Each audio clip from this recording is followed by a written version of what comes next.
Now, to be honest with yourself, you set goals every single year, but how many of them have you actually stick to them? Let's say you set a goal to lose 20 pounds and you bought some home exercise equipment, but how long has it been sitting at the corner of your house? If you want to build good habits, or let's say you want to break bad habits, the next 10 minutes is for you, and I guarantee it will change your life. Today we're going to talk about a really good book, Atomic Habits by James Clear. This is a super practical book that everyone can easily follow and form good habits. Hi, my name is James.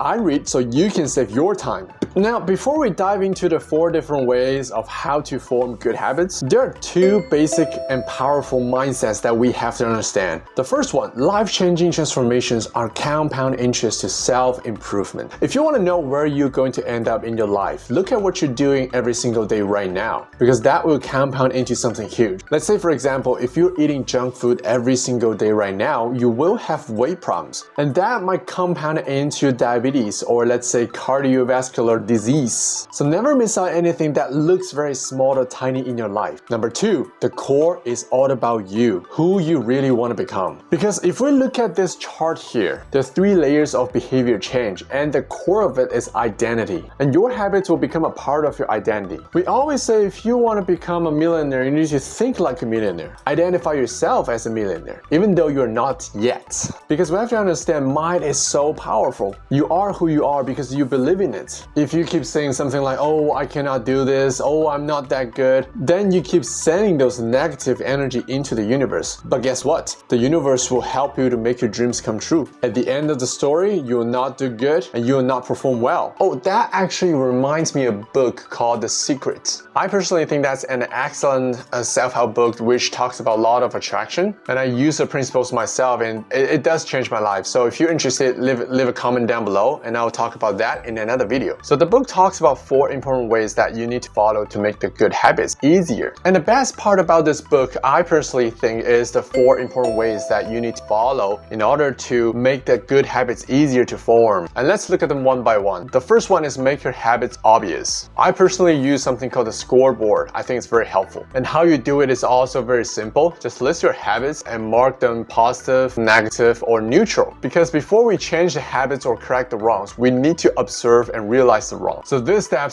takes no actions yet, just to observe. And after making a scoreboard, you need to learn how to start and stick to good habits. And there are 4 things can help you to do that. Number 1 is set a time and place. James recommends us to use phrases like this: I will behave at time in this location. A bad example will be, I will read more this month. A good example will be, I will read more books every Saturday in the afternoon at 2 o'clock in the living room of the house. Number 2 is stacking habits. We can also use phrases like after current habit, I will new habits. For example, after I brush my teeth, I will meditate for 10 minutes. Because we need to choose a right trigger to push the momentum to start. And I'm gonna talk about that later. The key is to choose a super duper easy objective to start with. Let's say, for example, if my end goal is going to the gym and work out for like an hour, then I'll say this to myself: after dinner, I'll walk out of the house. And after I walk out of my house, then I'll get into my car. You see, my start point is just so easy. I just grab my bag and get myself out of the door, and that's my goal. And the next thing you know, the momentum just keep going and pushing me forward. I'm sure you got the idea, but we're gonna talk about that later, okay? The third thing is environment and motivation. James believes that motivation is highly overrated. He says the environment is the invisible hand that shapes human behavior. So we're actually more influenced by the environment. For example, if you want to gain more weight and feel tired after a long nap, then place more chips and pizza boxes around you. Can you guys imagine? I used to drink Cokes like water every single day. Now I only drink maybe 1 to 2 cans a year because I just can't find it in my place. But yes, Cokes are a perfect match with burgers, so I still drink it once in a while, just not that often. Also, we have to make one place, one use. For example, my bed is for my reading time, and the rug in the living room is for meditation. And the next thing that helps us to start and stick to a good habit is breaking a bad habit. It sounds very obvious, but if you want to cut a bad habit, the only solution is self-control. And the easiest way is to make it invisible. So for example, when I'm studying, I try to put my phone away. Like let's say, for example, I'm in my office right now, but when I need to focus on something, I put my cell phone in the living room, so it's kind of far away from me. And everything on my computer will be on focus mode, so nothing will send me any notifications. And the second important way that helps us to form a good habit easier is to make it attractive. The more rewarding an action is, the more likely that you will repeat the action, because craving is what causes us to take action in the first place. That's why people can't get rid of sugar, social media, or eating junk food, because it stimulates dopamine, and our brain sees it as a huge reward, so people keep repeating the cycle. What's even worse, just simply anticipate the action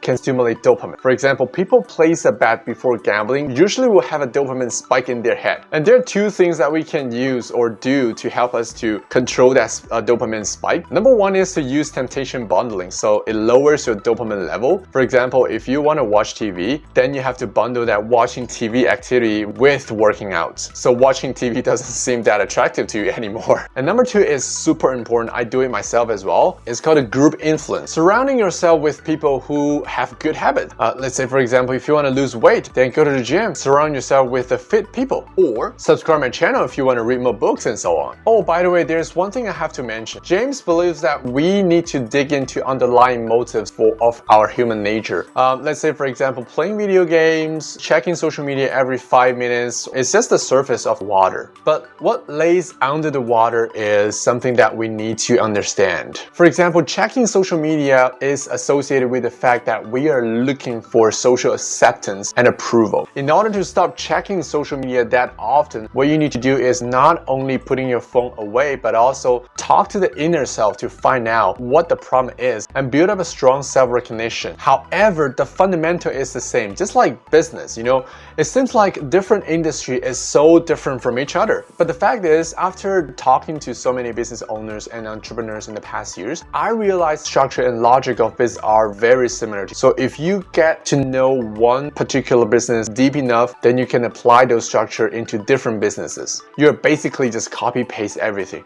And that's why a lot of entrepreneurs, they have their very first successful business project and they just keep going because they just apply the same structure to different businesses and they also receive success as well. And of course, if you're interested in learning more about the fundamental structure of business, please go check out the other video that I put it somewhere here. This is a great book that's written by Peter Thiel, which is the co-founder of PayPal. And the next thing we can do to make our habits more attractive is to reprogram your brain to enjoy the hard habits. It sounds kind of ridiculous, but it's kind of easy, to be honest. Just need to associate hard habit with positive experience. For example, a nice and warm bath after your workout session. And the third important way that we can do is to make our good habits easier. So first of all, we need to understand one thing. What's the best way to build a habit? Is by repetition. Yes. So you can start with 15 minutes a day. Whatever you're doing, you can start with 15 minutes. For example, when I help my son to build his reading habits, I start with 15 minutes reading session. And then after maybe a few weeks, 15 minutes become 20 minutes, and then 30 minutes, 40 minutes. So you can increase the time doing this task progressively.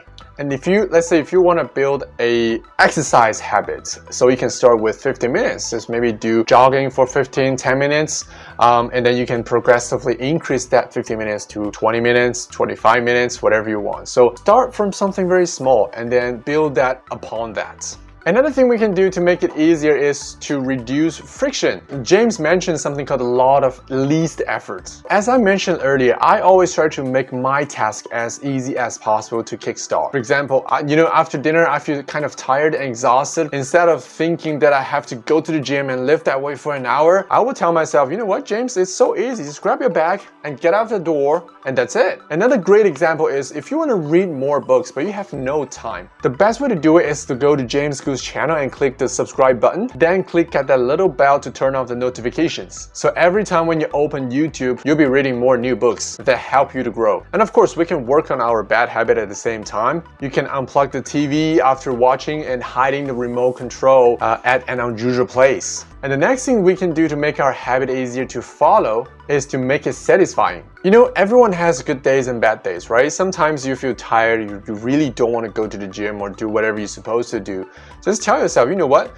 Usually you will do maybe 1 hour of this activity. Today, you just do it for like 10 minutes or 15 minutes. Make it easier for you, but don't stop it. If you stop one time, you're gonna have second time and third time and fourth time. It's just keep going. But in order to keep the good habits, you can you can never break the chains. You have to keep it going, even though it's the small little steps, but keep it going. There are two more things that is not covered in this book, but I personally think it's also very important. Number one is sleep well. I've read some books to help me with better sleep every single day. If you're interested, also leave a comment down below. I might talk about that in the future as well.